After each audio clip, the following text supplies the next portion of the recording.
last 10 years, so take 1998 to 2008, we have seen a tremendous number of improvements and really pretty significant growth in yield in both corn and soybeans.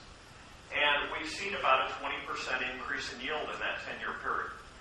And when you think about corn and soybeans, about a 20% yield increase when we look at the products. Today, and our expectation, what we talk about is over the next 10 years, with a number of these tools, by combining the germplasm strength, understanding those genes, those constructs, how to use markers, how to bring different biotechnology tools, and really advanced testing systems, how we will double that. So what we're saying is in the next 10 years, we expect to increase corn yields and soybean yields by 40%.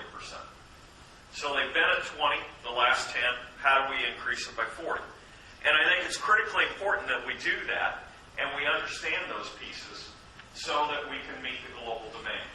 Although we're in an economic turmoil today that looked much different than just last summer, when you look at our industry and the global demand for grains, increase in population, improved diets, and biofuels, we are going to see additional pressure to really get more yield out of an acre.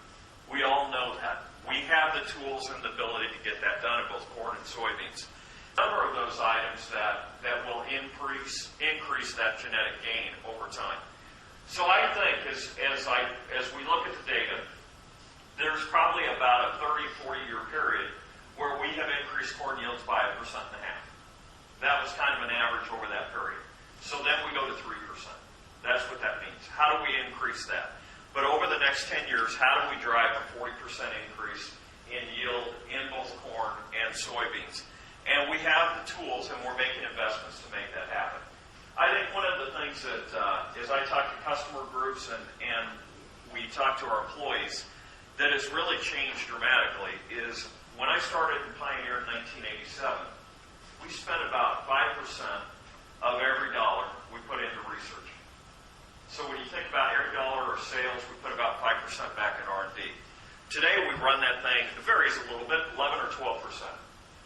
That's a really different world as we take advantage of those opportunities.